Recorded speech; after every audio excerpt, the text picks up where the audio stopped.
So today we're just going to do a few things about drawing, and I'm hoping this technique will work. Kind of hard to get your computer to turn around and do what you want it to. So we're all going to bear with it as we have through everything else in this wonderful time we're living in. And let's start with something simple, and this will be something that children can use too. Children don't know how to draw a tree, and some people that are larger than children don't know how to draw a basic tree. So let's take a look at that problem. We know that a tree has a trunk, at least a hardwood tree does. And so what I tell my children, my students that I work with, start with something that looks like the number 11. And it does. And then what I tell my students to do is to add the greenery by doing little wisps of lines.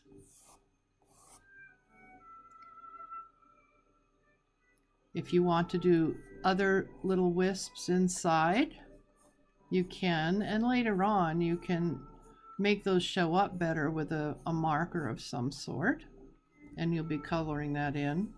And down at the bottom of the tree, a lot of people like to add some roots to show that it's well rooted. And they're just like fingers. And if you were doing a scene, of course, you'd want to put a background. Doing little bushes, again, little wisps can add to your scene. Birds in the air. I love to add birds. And I make them go smaller the further away I go.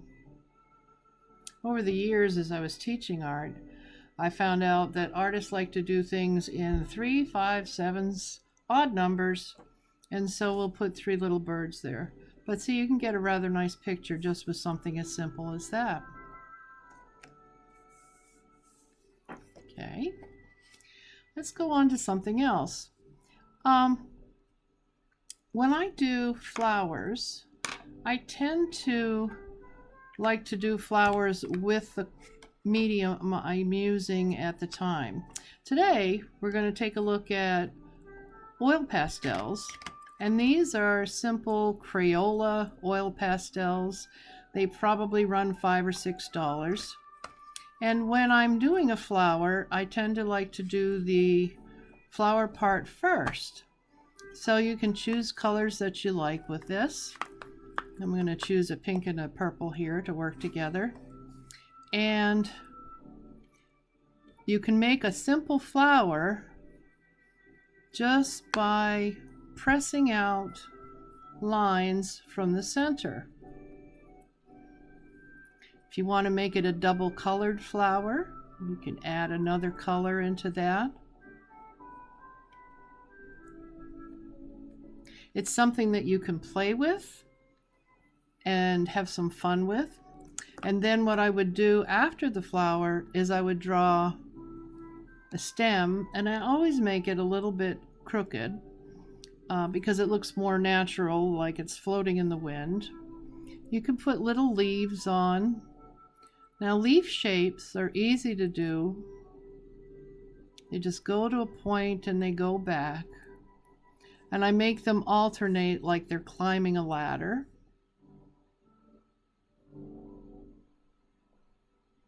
There are many different kinds of leaves you can do.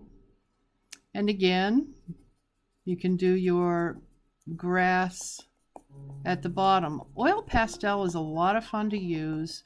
It's very forgiving of someone who's not used to doing a lot of art. And the oil pastels usually come in quite an array of colors. I have a lighter green here that I often mix in with the darker green. And you can do that with color pencils too, or color crayons if that's what you're choosing to use. And so your flower can become part of your picture or all of your picture. and you can have your words around that. I'm going to show you some other flower techniques that are fun to do. And one of them is a good climbing flower, where I push up a green stem that's quite tall, and then I make the leaves more flat on the top and scooped in on the bottom. And you'll see why I'm doing that in just a minute. Flower gardens have so many different types of flowers. Some are in bud form, some are full bloom. So you want to vary it up a little bit. Give yourself some options. Let me put one last one here.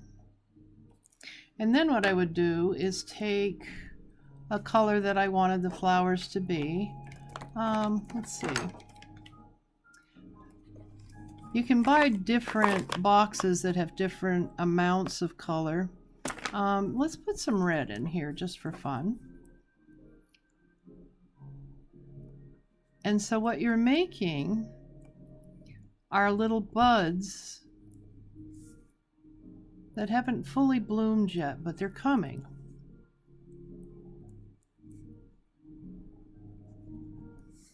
It adds a lot of color to your picture in a very easy way.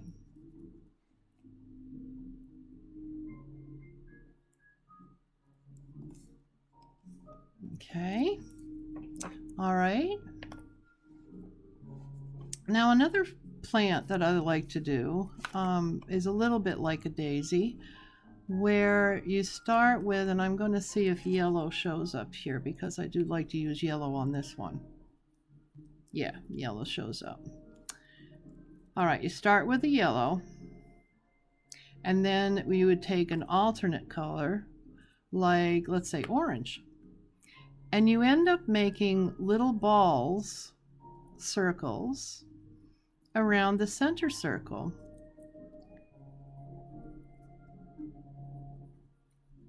Now when I do these, I often do several of them together. As many as 5, really, sometimes. Depends how many you want. Up to you. But I do love a good flower garden. My father was very much into flowers, so I grew up knowing a lot of flowers and growing a lot of flowers. So when you have a few of those, then what you want to do is connect them with a stem, and you can actually connect the stems together at the bottom to group them. And when I do these kind of flowers, generally for a leaf, I keep a very thin leaf to that. And again, you'd be having that growing out of the garden. I want to show you a few other simple flowers. My students always had this favorite one, and I used to call it the 4th of July flower. And you'll see why it was called that in just a minute, as soon as I can find my colors here. All right, I think we'll use orange and red will always show up good. Now the thing with the oil pastels is that your fingers may get a little bit dirty, and so you would want to have a wet paper towel near you. And sometimes when you use these, they make little crumbs of wax, because there's a little bit of wax in these. And so you want to be careful not to get that on your table. Make sure you put down a piece of plastic or tape down a garbage bag or something to be underneath your work when you do your final piece, because it can get messy and we don't want to mess up good tables. That will be a problem. So the reason why I call this my 4th of July flower is that I start going around with swirls. Looks like eyelashes, really. But then I add another color to fill in between what's already there. And you could probably use 3 colors if you wanted to. And it ends up looking like a big 4th of July explosion and fireworks. Also lots of fun. That stem you might want to make a little bit wider because it's a heavier flower. And it may have a different larger leaf on it. I always like adding the line in the middle, and you can add your little veins going every which way, just like a ladder does, because that's the way they grow. And then you could use another color to shade that in if you like. The fun thing about pastels is that you can go as lightly or as dark as you want to.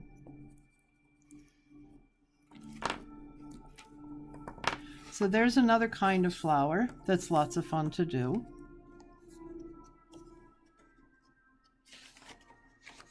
All right, for our next one, I want to show you an example. I had mentioned in my video talking about templates that you could do a stained glass window. And here's something that I want to show you how dark these pastels can get. You do have to press hard, and when you press hard, you got to hold them down near the base. If you don't, they will snap in half, and you won't be very happy with them after that. So supposing we were going to do a stained glass window and lots of colors. If you press hard, you are going to get solid colors with this. The church I grew up in had rectangle stained glass windows, and the sun would always shine through them in the morning during the service, and I remember that well. Would make people different colors. Funny what children notice when they are at church at a young age. But you can see by pressing hard, now I could have drawn lines to make perfect rectangles, and in my final piece, if I was going to do this, I certainly would have drawn light pencil lines just to show me and guide me through this process and make them more perfect. Right now, we're just letting you know how these things look and how they work.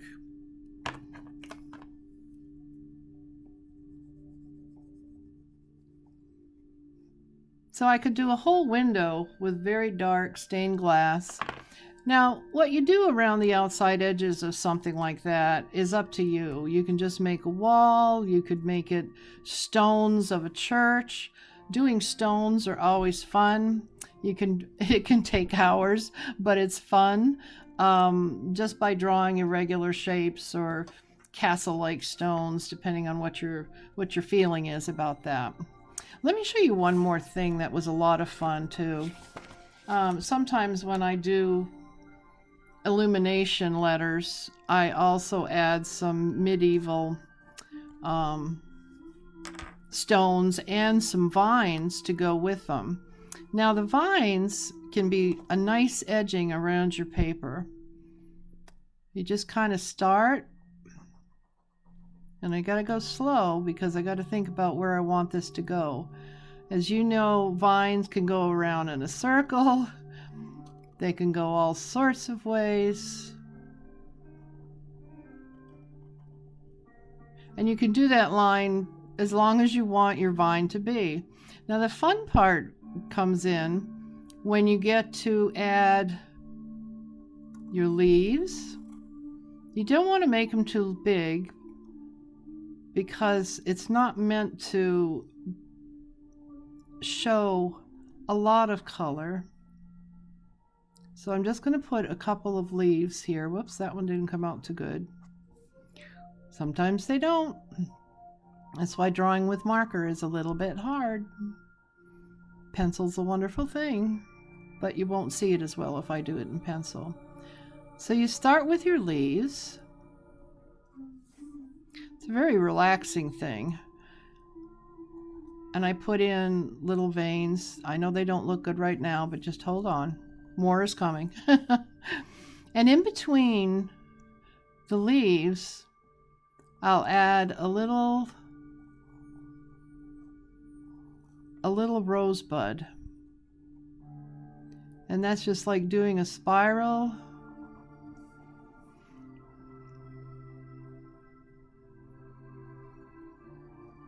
In the top part, and then coming back down to the base.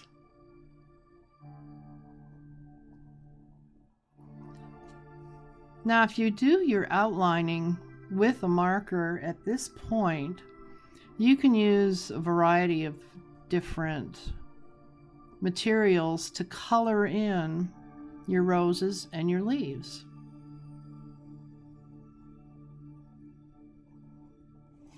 One of my favorite things to use to color these is a watercolor pencil.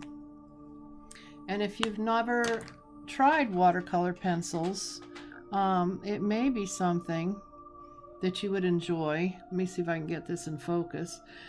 This happens to be one of the many sets I have, but it always will say watercolor pencil on it. And you can use these in a variety of ways. This one happens, let me see, let me grab a red one because I'd rather have red flowers on this one. You can use these in a variety of ways. You can dip your pencil into water just slightly. Doesn't take much. And as the pencil and the water work together, it really becomes a watercolor painting.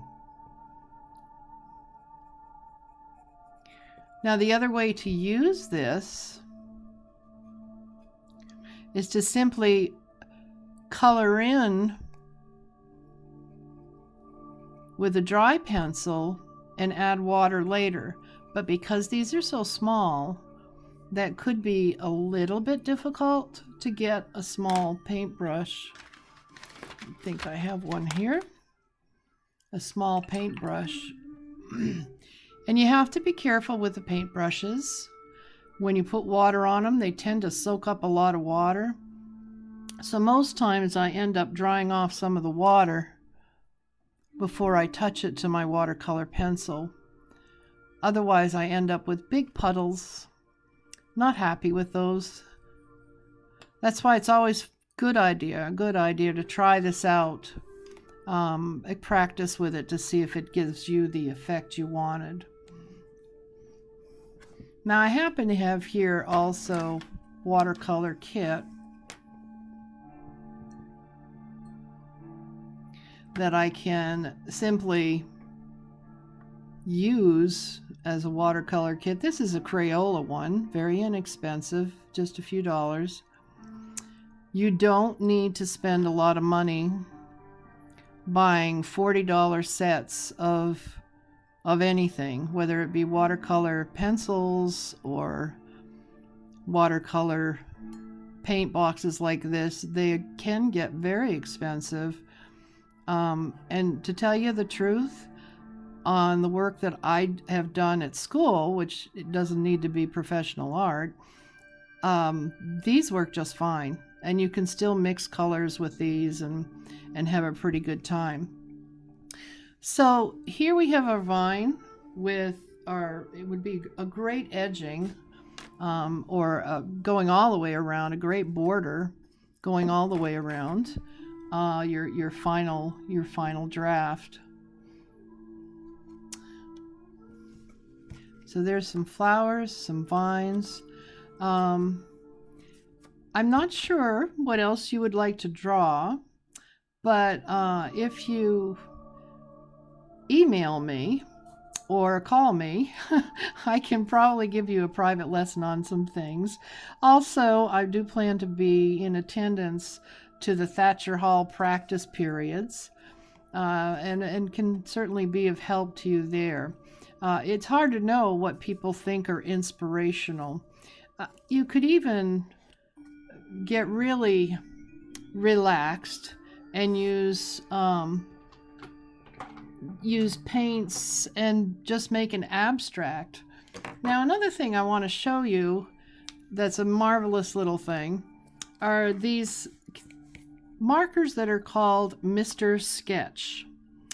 Mr. Sketch is loved by children and adults alike because they have a fragrance to them, like orange and blueberry and watermelon and candy.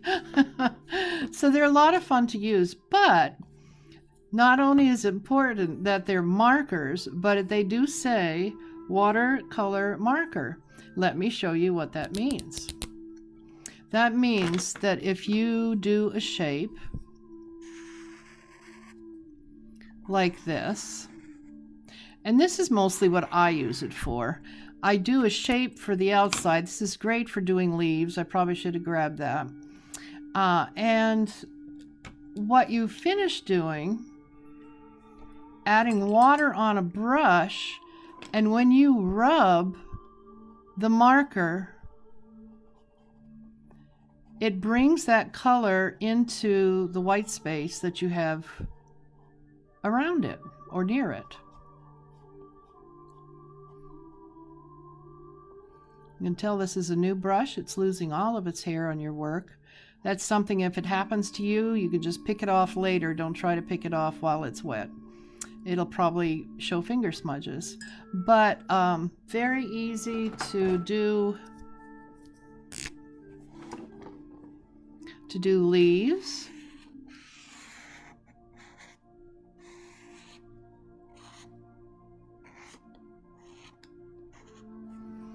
We want to keep in mind that this project is not to show your expertise in artistry.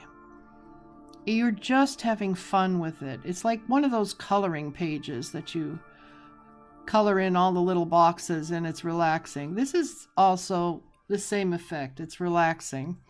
Oh, let me show you one other thing with these kind of markers. Lots of fun to do. My kids used to love doing it. Let's see, what's a good color to take? Let me try a purple. In the springtime, we like to do a lot of spring flowers, and one of the first things to come up are tulips. So I teach the kids how to make tulips.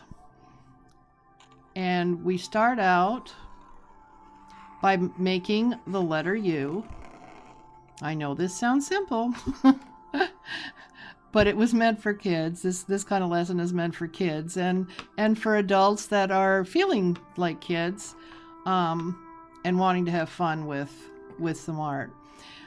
So if you make the letter U, and then we start at this corner and we go down here, almost like we're going to make an X. Then we start at this corner and go over to here. Well, it didn't make an X, but guess what it made? It made a letter Y. And then I tell the kids to put a mountain in the back of the flower. So we have the shape of a tulip. And if you're going to use watercolor with this, it's fun to add just some little streaks, because the more pigment you put down, the more color you're going to get in your flower. And then we wet it down and help the color spread and turn it into that tulip.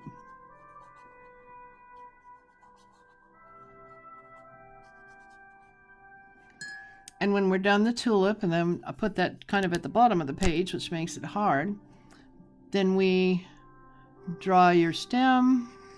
And then, of course, tulips have really large leaves.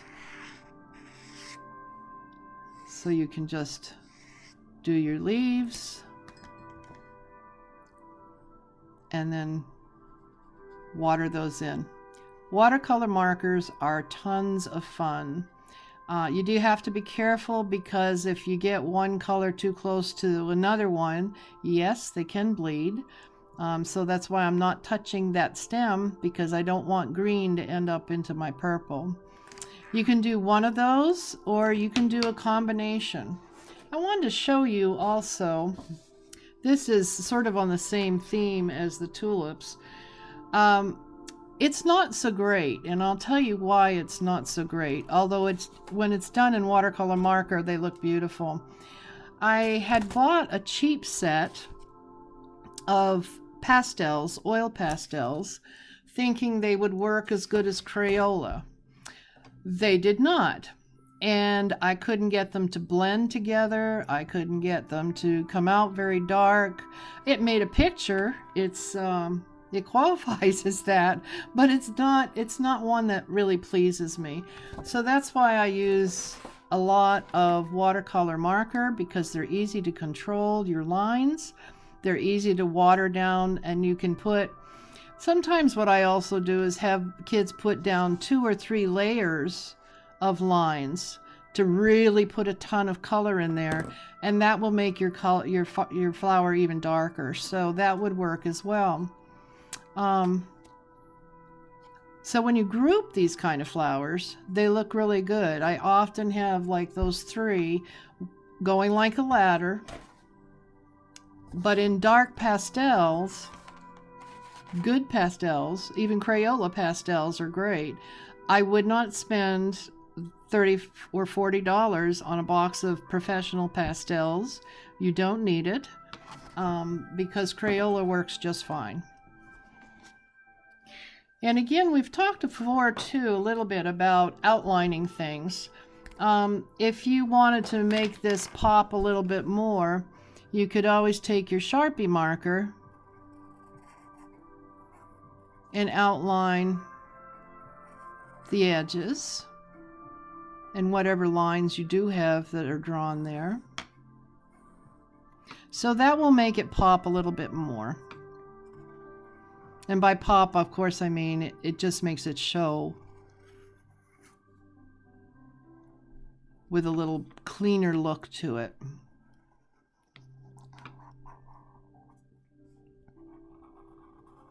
It's a patience kind of thing. You have to be patient when you're outlining.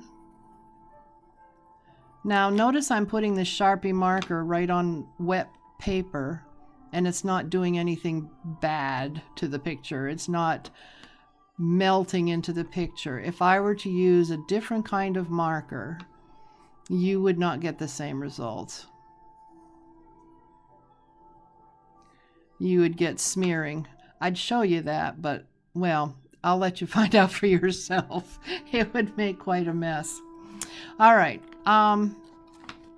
So flowers, basic trees. Another thing about trees too, and probably the watercolor markers are good to show this with. Trees that are not hardwoods, being softwoods like Christmas trees, come in a couple of different ways, which I didn't know for a while, and then we finally figured that out. Sometimes all the branches will go in a downward direction. This is not easy. They don't always look like trees, but if you water this in after, then at least it turns it green and it looks good enough. But there's also some fir trees that point upward.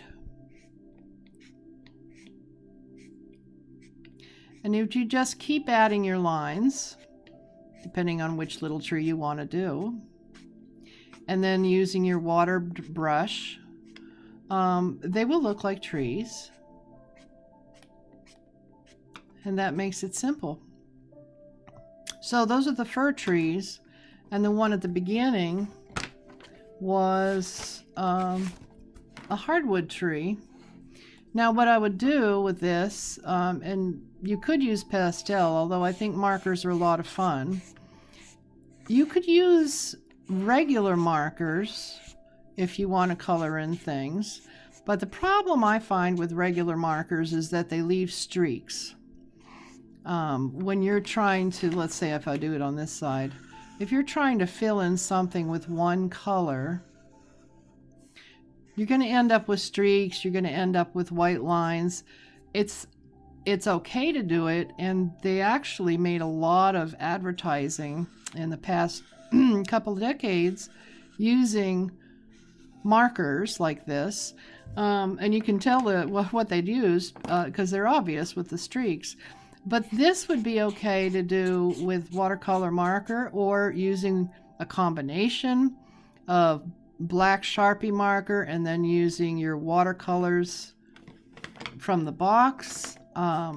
What I do also with these trees is add some interest to the trunk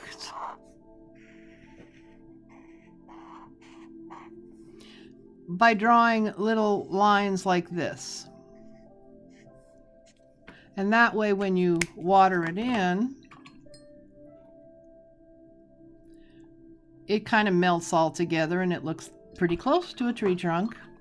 And up here, we just spin around a few times and you've got your trees. Anyone that's younger doing this project, I recommend these watercolor markers for them. Pastels they also enjoy, but they sometimes are hard to make the color strong and bright if they don't have enough finger strength to push on those ends of the pastels. So it's kind of tricky. But again, one of my favorites is the watercolor pencil that we used on the vine. And I'll show you why that is the case in just a second here. All right, this is a page I started. These are watercolor pencils. And not only did I use several different colors, if you can see in the mountains, there's some sunlight hitting these. And what I did was I used 3 different greens. I colored dark greens on the back sides, middle greens in the middle, and a little bit of yellow on the edges of the mountains. And you have to think about where the sun might be coming. It's another thing about art. You've got to know where your light source is. But to paint these, I do not use a brush. I use a Q-tip. I put some water on it and I just kind of roll it lightly in my finger. And then when I rub on my pencil, well, let's look at it down here, you can see that the pencil completely turns into watercolor. So this is great for doing seascapes and landscapes. And I like the control. Kids will enjoy the control of the Q-tip. And I think a lot of adults will enjoy that control too. Because again, if you get too much water on your brush, now this is a large watercolor brush. Watercolor brushes that are not coming with those kits have a pointy end. They soak up a ton of water. And when you go to put it on your work, you're going to end up with a swimming pool sometimes that you didn't want to have there. I've already colored over this with water once, so it's pretty stable. But it's fun when you think about the sky, what you can do with the sky by leaving some places a little bit lighter, so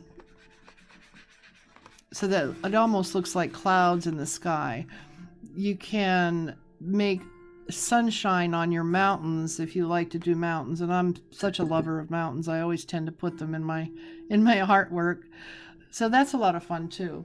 All right, I think we will close on this for now. You've seen watercolors, you've seen watercolor markers, you've seen watercolor pencils, and we've seen oil pastels. That gives you something to start with, but you probably want to sketch out a rough draft before you begin. Experiment with things, try something out.